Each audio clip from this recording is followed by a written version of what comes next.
Hello everyone, good morning সবাইকে। কেমন আছো সবাই? আশা করছি সবাই অনেক ভালো আছো। আমিও মোটামুটি ভালো আছি। আমার আরও একটি ব্লগ ভিডিওতে তোমাদের সবাইকে জানাচ্ছি অনেক স্বাগতম, অনেক ভালোবাসা পুরুলিয়া থেকে।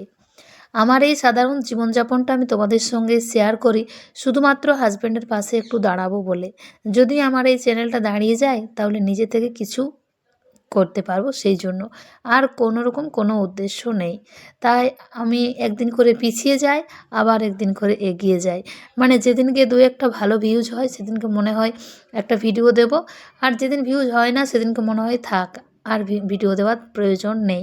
তবে চ্যানেলটা অনেক পুরনো, 2022-এ চ্যানেলটা খোলা হয়েছে, আর কন্টিনিউ ভিডিও দিতে পারিনি, তবে মাঝে মধ্যে আমি ভিডিও দিয়েই চলেছি। যাই হোক, এখন প্রথম কাজ হচ্ছে বিছানা তোলা, সেটা কিন্তু আমার হয়ে গেছে। আর মর্নিং ওয়াকে গেছিলাম, আসতে কিন্তু আজকে অনেকটাই দেরি হয়ে গেছিলো, আর ফোনে চার্জ ছিল না বলে ফোনটা নিয়ে যায়নি। আর প্রত্যেক দিন তোমাদেরকে একই জিনিস দেখাতে আমারও ভালো লাগে না, সেই জন্য। ওদিকে হাজব্যান্ড ছেলে দুজনেই ঘুমিয়ে রয়েছে, আর আমারই একটা রুম, সব কিছু গুছিয়ে রাখতে হয়। আর বাড়িতে বাচ্চা থাকলে যা হয় সেটা তো আর বলার কোনো প্রয়োজন নেই। ওরা ইচ্ছে মতো জামা কাপড় নেয়, আবার ইচ্ছে মতো ছুঁড়ে ফেলে রেখে দেয়। তো সমস্ত কাপড় যেগুলো ছিল বাসি কাপড়, সেগুলো আমি বাইরে বের করে দিয়েছি। ওগুলো আমি সার্ফ জলে ভিজিয়ে নেব, তার আগে আমি রুমটা ঝাড়ু দিয়ে নিচ্ছি। শ্যামনগর থেকে কাজল আমার ভিডিও দেখো, তুমি বলেছো দিদিভাই তুমি খুব অনেক ভোরবেলায় ঘুম থেকে ওঠো। আমি কিন্তু এখন অত তাড়াতাড়ি ঘুম থেকে উঠতে পারি না।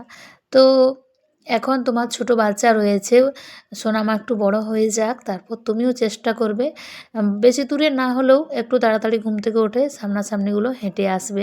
এতে কিন্তু সারাদিন মনটা ভালো থাকে। মন ভালো রাখার একটাই অস্ত্র হচ্ছে সকালবেলায় উঠে একটু হাঁটাহাঁটি করা, নিজেকে একটু সময় দেওয়া। তো এদিকে তোমাদের সঙ্গে গল্প করতে করতে আমার কিন্তু বারান্দাটা, রুমটা ঝাড়ু দেওয়া হয়ে গেছে। আর এই সমস্ত বাসন আমি এখন সার্ফ জলে ধুয়ে নেব। এখন আমি ঝুড়ির বাসনগুলো প্রত্যেক দিন ধুই না, তার কারণ অনেক বাসন হয়ে গেছে। আর ছেলেমেয়ের স্কুল মানে শুরু হয়ে গেছিলো, তবে এই কটা দিন এখন উচ্চ মাধ্যমিকের জন্য বন্ধ রয়েছে। তো যেদিনকে মনে হয় যে বাসনগুলো ধুবো, যেমন শনিবার, বৃহস্পতিবার, সোমবার, সেই বারগুলোতে ধুই। আর এত বাসন আমার প্রয়োজনে লাগে না, আমি রয়েছি 4 জন, কম বাসনেই হয়ে যায়। তো যাই হোক, সমস্ত বাসন ধুয়ে আর রান্নাঘরটা ভালো করে পরিষ্কার করে নিয়েছি। এটাই হচ্ছে আমার ছোট্ট একটা রান্নাঘর, যেখানে দিনের বেশিরভাগটা সময় আমি কাটাই। আর আমার এই ছোট জায়গাটাতেই আমি একটু একটু করে মানে সাজিয়ে তুলেছি আর কি, আমার সাধ্য মতো। এক গাদা জামা কাপড় রয়েছে, মানে আমার শ্বশুরমশাইয়ের বিছানা, জামা কাপড়, সমস্ত কিছু, সব কিছু কেচে ধুয়ে মেলে এখন আমি একটু হনুমান চালিসা পড়ব। আমি নিজের মানে মন ভালো রাখার জন্য এখন আমি প্রত্যেক দিন স্নান করে হনুমান চালিসা পড়ি। এতে বাড়ির নেগেটিভ এনার্জিগুলো মনে হয় যে বার হয়ে যায়, আমি যতটা জানি। তো আগে আমি হনুমান চালিসা পড়তাম না, নমঃ শিবায় জপ করি। আর নমঃ শিবায় জপটা এখনও করি, তবে হনুমান চালিসাটা আমি প্রথম ধরেছি এই মাস থেকে। প্রত্যেক দিন স্নান করে আগে হনুমান চালিসা পড়ে তারপর কিছু খাবার খাই। তো ওই যে জামা কাপড় মেলা ধোয়া সব কিছু হয়ে গেছিলো, কিন্তু বিছানা তো তোলা হয়নি। আমি যে বিছানায় শুয়েছিলাম সেটা তুলেছিলাম অনেক ভোরবেলায়। আর এখন ছেলে আর হাজব্যান্ড ঘুম থেকে উঠে গেছে, তাই আমি এই বিছানাটা পরিষ্কার করে নেব। আমাদের গৃহিণীদের প্রত্যেকের কাজ এই সংসার নিয়েই, তাই আমরা এই সংসারটাকে ভীষণ ভালোবাসি। বাইরে যারা জব করো তাদের তো আরও বেশি টাফ, তাদেরকে সংসারও সামলাতে হয়, আবার বাইরেটাও দেখতে হয়। তাই আমরা ভাবছি যে বাড়িতে বসে যদি কিছু করা যায়। তোমরা অনেকেই শুনে থাকবে, যারা আমরা এই কন্টেন্ট ক্রিয়েটার রয়েছি, মানে এই প্রফেশনে যারা কাজ করছি, তাদের জন্য একটা ভালো সুখবর। তবে আর্নিং করতে পারাটাই কি সুখবর? না পারলেও তো অনেক এখান থেকে মোটিভেশন পাওয়া যায়। যে সময়টা তুমি বাইরে দেবে সেই সময়টা তুমি এই কাজকে দেবে। আজ নয় কাল নয়, হয়তো 5 বছর পরেও যদি হয়, আর না হলেও কোনো অসুবিধে নেই। আমার এই ছোট ছোট স্মৃতিগুলো থেকে যাবে আমার এই ভিডিওতে। এখন আমার এই ভিডিও করাটা বেশ ভালোই লাগে। যেটা বলছিলাম, সুখবর। আমাদের ভারতীয় মন্ত্রী, রাষ্ট্রীয় মন্ত্রী আর কি, জানি না কোন মন্ত্রী, তবে ভারতীয় সরকার, সরি মন্ত্রী না, ভারতীয় সরকার আমাদের প্রত্যেকটা ক্রিয়েটারদেরকে শুভেচ্ছা জানিয়েছেন, এবং আমাদের ভারতে 15,000 স্কুল কলেজ হবে এই ভিডিও বানানো নিয়ে। অনেকেই এখনও এই ভিডিও বানানোটা তুচ্ছ তাচ্ছিল্যভাবে দেখে। গ্রাম বাংলায় তো রয়েছে যে কাজ কি, সারাদিন খেয়ে দিয়ে শুধু ভিডিও বানায়। ভিডিও বানিয়ে যে কিছু করা যায় সেটা অনেক মেয়ে বউ প্রমাণ দিয়ে দিয়েছে। জানি না সেদিনটা আমার জীবনে কবে আসবে, তবে আমার অনেক ইচ্ছে রয়েছে এই ভিডিও নিয়ে কিছু করার।